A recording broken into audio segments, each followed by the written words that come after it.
yang masih terikat di kepada saya akan saya tadi membuka ayat dan ayat Allah. Wan ini kalau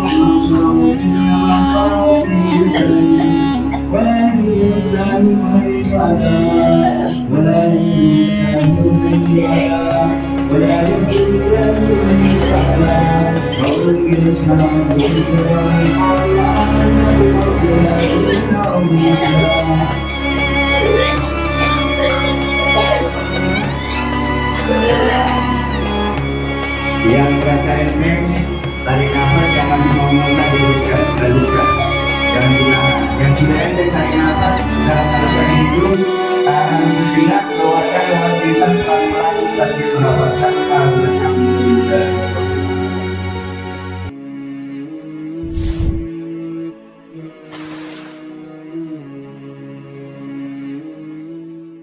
Bismillahirrahmanirrahim. Alhamdulillahirabbil alamin.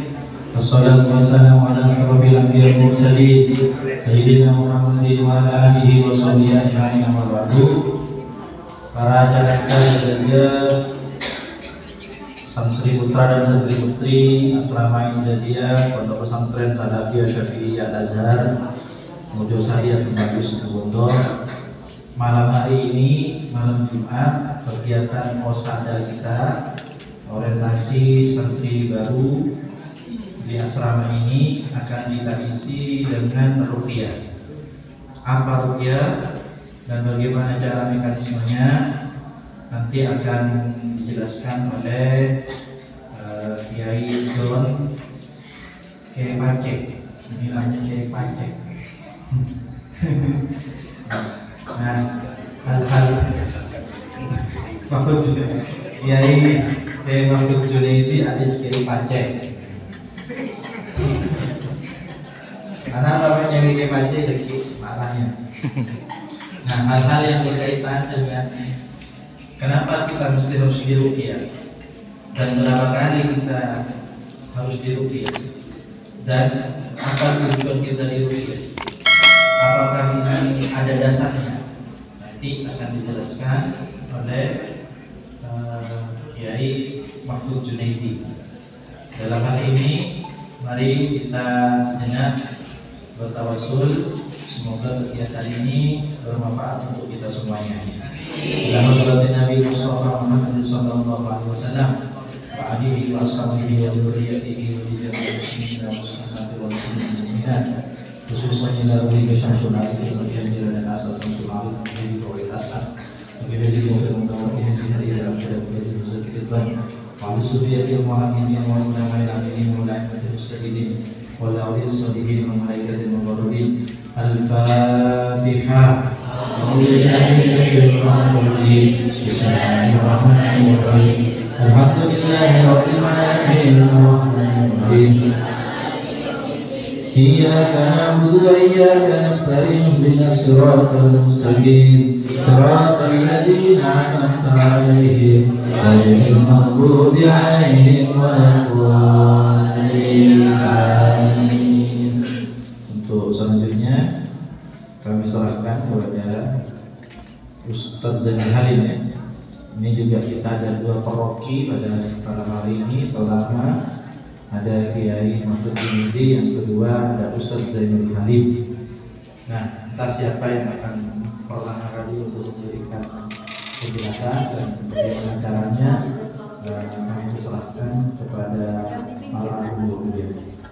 Demikian yang bisa kami sampaikan pada malam hari ini. Wallahumma fiqil aqwam. Wassalamualaikum warahmatullahi wabarakatuh. Assalamualaikum warahmatullahi wabarakatuh. Bismillah, alhamdulillah, wa syukurillah ala ni'matillah, la hawla wa la quwwata illa billah. Wassalatu wassalamu ala rasulillah Sayyidina Muhammad bin Abdullah wa ala alihi wa sahbihi wa mawalah. Qala Allah ta'ala fi kitabihil karim, a'udzu billahi minasyaitonir rajim. Bismillahirrahmanirrahim. Wa nunazzilu من القرآن ما هو شفاء ورحمة للمؤمنين ولا يزيد الظالمين إلا خسارا. وقال أيضا وإذا مرضت فهو يشفيني. صدق الله العظيم وصدق رسوله النبي الكريم ونحن على ذلك من الشاهدين الشاكرين والحمد لله رب العالمين. أما بعد. Para pengurus pondok pesantren Al-Anhar, juga saya sangat kaulah hormati, atau saya sangat bangga kaulah menjadi sekaligus saya sangat bangga kaulah ta'zimi pengasuh pondok pesantren Al-Anhar hingga itu ini Haji Hafid Padukan bekas saja santriwan santriwati yang sangat saya cintai dan yang sangat saya banggakan. Pertama-tama marilah kita panjatkan puja dan bersyukur kehadiran Allah Subhanahu wa Ta'ala, yang mana pada kesempatan malam hari ini kita diberi kesehatan oleh Allah Subhanahu wa Ta'ala sehingga bisa menghadiri acara pada malam hari ini dalam rangka mengamalkan Al-Quran sebagai syifa sesuai firman Allah dalam Al-Quran, wa nunazzilu minal Qur'ani ma huwa syifa, dan menurunkan dari Al-Quran ma huwa syifa, yaitu suatu menjadi obat. Nah, pada malam hari ini kita akan mengamalkan Al-Quran sebagai syifa. Ada yang pernah ikut ruqyah ya? Ada yang pernah mengikuti terapi Al-Quran? Di dalam mengikuti terapi Al-Quran atau mengamalkan Al-Quran sebagai syifa, yang perlu diketahui yang pertama, kita harus meyakini dengan seyakin-yakinnya bahwa Al-Quran adalah obat. Kenapa harus yakin? Katanya Allah dalam Al-Quran, Qul huwa lilladzina amanu hudan wa shifaa. Qul, kabar Muhammad, huwa adapun Al-Quran lilladzina amanu, bagi orang-orang yang yakin terhadap Al-Quran, bagi orang-orang yang beriman terhadap Al-Quran, hudan akan menjadi petunjuk, wa shifaa, dan akan menjadi obat. Jadi Al-Quran akan menjadi obat, akan menjadi petunjuk bagi orang-orang yang beriman terhadap Al-Quran. Maka syarat utama kita terapi dengan Al-Quran, berobat dengan Al-Quran, yang pertama harus yakin bahwa Al-Quran adalah obat yang pertama dan yang utama bagi makhluk yang sakit. Meyakini Al-Quran adalah obat, bukan meyakini Al-Quran yang menyembuhkan. Lantas siapa yang menyembuhkan? Yang menyembuhkan adalah Allah Subhanahu wa Ta'ala. Diceritakan di dalam Al-Quran ketika Nabi Ibrahim sakit, wa idza maridtu fa huwa yashfin, dan apabila saya sakit, katanya Nabi Ibrahim, fa huwa yashfin, maka dialah Allah yang menyembuhkanku. Allah yang menyembuhkan, Al-Quran adalah obatnya. Maka kita yakini Al-Quran adalah obat dan Allah yang menyembuhkan. Terus syarat yang kedua, yaitu kita harus niat berobat dengan Al-Quran. Kenapa harus niat? Karena katanya Rasul, innamal a'malu binniyat, sesungguhnya amal atau perbuatan tergantung dengan niatnya. Walikulli imri'in ma nawa, dan seseorang hanya mendapatkan sesuai dengan niatnya. Jika niatan kita membaca Al-Quran, pahalanya kita haturkan kepada kedua orang tua yang ada di rumah dengan niatan mudah-mudahan Allah memberikan kelancaran rezekinya, Allah memberikan kesehatan kepada beliau. Maka pahala Al-Quran tersebut akan memberikan pengaruh kepada kedua orang tua Anda semua, kalian semua, sehingga kedua orang tua kalian semua di rumah diberi kesehatan oleh Allah Subhanahu wa Ta'ala. Dengan pahala Al-Quran tersebut, Allah akan melancarkan rezeki kedua orang tua kalian semua. Kenapa? Karena kalian baca Al-Quran niatannya seperti itu. Nah, pada malam hari ini kita baca Al-Quran, niatan kita istisqa bil Quran, berobat dengan Al-Quran. Saya di rumah juga punya santri. Pertama kali santri saya diajak terapi dengan Al-Quran. Saya memberikan pengumuman, besok malam kalian semua akan saya terapi dengan Al-Quran, akan saya obati dengan Al-Quran. Terus pada sini awak budi, udah sehat tak? Udah tak kenapa-napa. Dokter sehat. Terus saya nanya, tadi sholat subuh enggak? Enggak, dia berarti penyakit. Terus pada saya tak sekolah enggak? Asal. Iya tak, dia yang mana penyakit. Jadi PKI sudah nyaman, tapi kalau sholat subuh ditinggalkan atau waktu belajar tidak belajar, waktu belajar tidur misalkan, maka di situ juga dikatakan penyakit. Di dalam tubuh anak tersebut ada penyakit. Penyakit apa? Penyakit malas, penyakit lempo. Jadi penyakit lempo, penyakit malas ini harus dibuang. Tak pernah juga ada kerasan, maka itu juga bagian dari penyakit non medis. Dan penyakit non medis ini tidak ada obatnya di apotek. Misalkan kalian semua tak pernah terus tak apotek, Bu, saya mau beli obat itu apa? Biar kerasan di pondok. Tidak ada. Karena penyakit non medis. Nah, dengan Al-Quran ini kita berharap penyakit tak kerasan, terus males belajar, lempo, leso dan lain sebagainya. Kalau hafalan tidak bisa cepat hafal, maka dengan barokah ayat Al-Quran ini kita berharap hal-hal yang tidak baik yang ada di dalam tubuh kalian semua diangkat oleh Allah Subhanahu wa Ta'ala. Jadi yang pertama harus yakin bahwa Al-Quran adalah obat yang pertama dan yang utama bagi makhluk yang sakit. Yang kedua, niat berobat dengan Al-Quran untuk mendapat kesembuhan yang Allah ridhoi. Pertanyaannya, apakah ada kesembuhan yang tidak Allah ridhoi? Sembuh, tapi Allah tidak ridho. Apakah ada? Ada. Contoh misalkan kalian sakit, terus pergi ke Mbah Juminten misalkan. Ada Mbah Juminten, Mbah saya sakit apa? Cerita sudah seperti ini. Oh ya sudah, kamu pulang cari tulang babi misalkan. Loh, buat apa? Ya pokoknya bawa sini sudah. Ternyata beliau untuk tulang babi. Terus setelah beliau tulang babi dibagikan, dibacakan mantra.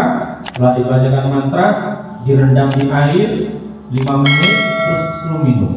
Setelah diminum, terus hal-hal yang tidak baik yang ada dalam tubuh, penyakit yang ada dalam tubuh hilang. Terus sembuh orang tersebut. Sembuh, tapi Allah tidak ridhoi. Kenapa? Karena media yang digunakan media yang tidak dibenarkan oleh syariat. Maka hal ini tentunya tidak diinginkan oleh kita semua. Kita menginginkan kesembuhan yang Allah ridhoi. Dengan barokah Al-Quran kita sangat berharap Allah memberikan kesehatan, Allah memberikan kesembuhan, dan juga Allah meridhoi kita semua. Jadi yang kedua, niat berobat dengan Al-Quran. Yang ketiga, yaitu perintahkan penyakit yang ada di dalam tubuh kalian semua, perintahkan. Karena penyakit ini juga bagian dari makhluknya Allah. Jika kalian merasa hafalan tidak cepat hafal, jika kalian merasa malas untuk belajar, jika kalian malas untuk beribadah, jika kalian merasa malas untuk baca Al-Quran dan juga tidak kerasan dan lain sebagainya, maka perintahkan dalam hati kalian nanti, wahai penyakit yang ada di dalam hati saya, wahai penyakit yang ada di dalam pikiran saya yang selalu berpikir negatif, wahai penyakit yang ada di dalam tubuh saya, mulai saat ini dengan barokah Al-Quran, dengan mukjizat Al-Quran, dengan izin Allah, keluar kalian semua. Keluar kalian semua. Saya tidak ingin kalian berada dalam tubuh saya. Keluar kalian semua. Itu diulang-ulang nanti. Dalam hati, tapi tak usah cerengan. Dalam hati. diucapkan dalam hati hal-hal yang tidak baik yang ada kalian supaya diperintahkan supaya keluar. Terus yang keempat yaitu ikhlaskan. Ikhlaskan di sini yang pertama, apapun reaksinya ikuti saja. Jika kalian ingin muntah, nanti muntahkan. Nanti sama pengurus akan disiapkan kresek. Nanti jika ingin muntah, muntahkan. Berarti Allah menghendaki keluarnya penyakit lewat muntahan. Jika ingin nangis, keluarkan air matanya. Tak usah dus-dus. Kalau raja nangis dus. Kalau boleh ia terus bereng-bereng. Tak terus akhirnya diangkat. Nanti ditahan. Jika ditahan, jika diangkat, maka nanti biasanya setelah selesai ruqyah akan pusing. Jika ditahan, ada sesuatu yang mau keluar terus kalian ditahan sama kalian, maka nanti setelah selesai biasanya pusing karena ada sesuatu yang mau keluar ditahan oleh kalian. Maka ikuti saja nanti apapun reaksi. Jika ingin nangis, keluarkan air matanya. Berarti Allah menghendaki keluarnya penyakit lewat air mata. Atau mengkok juga entok misalnya, tolak hati, tidak apa-apa dah. Ini ada dan harus memaklumi temannya. Memang sebagian dari reaksi dari keluarnya penyakit ada yang seperti itu, tak apa-apa tolak hati. Tapi kalau misalkan nanti kalian cukup misalkan mau pipis, jatuh lagi di sini, langsung keluar ke kamar mandi. Nanti habis itu ambil wudhu balik lagi ke sini, tidak apa-apa. Jadi jangan kencing di sini, jadi ke kamar mandi. Ada kalanya reaksinya itu keringetan. Saya pernah meruqyah Pak Anas DPR RI. Beliau tinggal di Kelemban Nenge Banyuwangi. Beliau orangnya anti rokok, tidak merokok, dan hampir semua kamarnya, semua ruangan itu ber-AC. Dan beliau saya ruqyah di musolanya juga ber-AC. Ketika beliau di ruqyah diterapi dengan Al-Quran, beliau keringetan, padahal AC-nya nyala. Dan beliau juga heran, kenapa saya keringetan? Ini sudah ber-AC. Ya, saya tidak tahu juga Bapak, mungkin itu caranya Allah mengeluarkan penyakit dari tubuhnya dengan. Maka keluarnya keringat juga bagian dari caranya Allah mengeluarkan penyakit dalam tubuh. Jadi tak usah khawatir. Terus, nah semuanya yang saya sebutkan tadi, caranya Allah untuk mengeluarkan penyakit dalam tubuh. Reaksi penyakit yang keluar dari tubuh. Ada kalanya juga tidak ada reaksi sama sekali. Jika tidak ada reaksi sama sekali, tidak muntah, tidak nangis, tak kentok, misalkan apapun, tidak ada reaksi, cuman diam aja, cuman baca ayat Al-Quran, mengikuti instruksi di depan, tapi tidak ada reaksi sama sekali, maka katanya guru saya itu lebih baik. Lebih baik tidak ada reaksi, tapi Allah mengangkat hal-hal yang tidak baik yang ada di dalam di dalam tubuh orang tersebut. Maka itu lebih baik. Bukannya jangan-jangan tak mancing, jangan-jangan tak dua darah tak terima. Aku ada dua ke Gusti Allah saya terima, mata ada reaksi sama sekali, kan? Tidak usah seudon kepada Allah Subhanahu Wa Taala. Tetap kita husnudzon kepada Allah, tetap kita berbaik sangka kepada Allah, tetap berpikir positif. Karena Allah tentunya lebih mengetahui bagaimana cara mengeluarkan penyakit di dalam tubuh seorang hamba. Bisa jadi walaupun tidak ada reaksi sama sekali, setelah selesai baca ayat-ayat Al-Quran, hal-hal yang tidak baik dalam tubuh kalian, temu-temu hilang Allah. Iya, kok gelap serput, tapi kok sampai mak tenang saja. Kok gelap sakit cepat, tapi nyaman saja. Padahal waktu di ruqyah tidak ada reaksi sama sekali. Berarti itu Allah mengeluarkan penyakit, ya menggunakan caranya Allah sendiri, seperti itu. Terus ya ikhlas, maksud dari ikhlas yang kedua yaitu kita berusaha mengikhlaskan orang-orang yang pernah menzalimi kita. Kita berusaha mengikhlaskan orang-orang yang pernah menyakiti kita, baik secara terang-terangan atau secara samar. Jika ada orang pernah menyakiti kita, pernah menzalimi kita, kita harus berusaha ikhlas memaafkan. Ikhlas memaafkan. Dan juga jika kalian pernah melakukan kesalahan kepada temannya atau kepada orang lain, maka kalian harus minta maaf. Jika tidak mampu, tidak berani minta maaf, maka mohon kepada Allah. Ya Allah, berikanlah keberanian kepada hamba untuk mengatakan kesalahan hamba kepada orang tersebut, dan hamba ingin minta maaf. Ya Allah, berikanlah keberanian kepada hamba. Maka dengan cara yang seperti itu, maka Allah akan memberikan solusi terhadap hal-hal yang tidak baik yang ada dalam tubuh kalian tersebut, sehingga hal-hal yang tidak baik, penyakit yang ada dalam tubuh kalian semua akan diangkat oleh Allah Subhanahu wa taala. Terus yang kelima yaitu tawakal kepada Allah Subhanahu wa taala. Pasrah terhadap ketetapan Allah Subhanahu wa taala. Wa may yatawakkal 'ala Allahi fa huwa hasbuh, kata Allah. Barang siapa yang bertawakal kepada Allah, pasrah terhadap ketetapan Allah, fa huwa hasbuh, maka Allah akan mencukupkan segala keperluannya. Keperluan kita semua pada malam hari ini, kita perlu adanya hidup sehat, jasmani dan rohani. Untuk apa? Untuk beribadah kepada Allah Subhanahu wa taala. Jika di dalam pondok tentunya untuk belajar, untuk menimba ilmu, menghilangkan kebodohan. Nah, mungkin itu saja sebagai kata pengantar, dan tentunya yang pertama metode yang akan saya gunakan yaitu metode air tangan. Nanti metode berikutnya bisa metode berdiri yang akan disampaikan oleh Ustadz Mahfud Junaidi. Nah, mohon kepada pengurus untuk disiapkan airnya terlebih dahulu, air sama kresek. Kasih satu-satu. Airnya diminum sedikit, dan tutupnya dibuka, tutupnya dilepas, terus sampahnya masukkan ke dalam kresek. Diminum sedikit, tujuannya biar tak tumpah, malah tak numpah.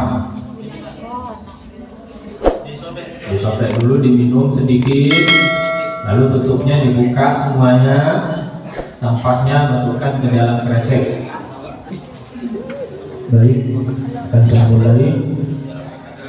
Cara memegang airnya seperti ini, tutupnya dibuka semuanya, sampahnya masukkan ke dalam kresek. Caranya memegang seperti ini, nanti ditempelkan ke bibir seperti ini, sambil lalu membaca ayat-ayat Al-Quran.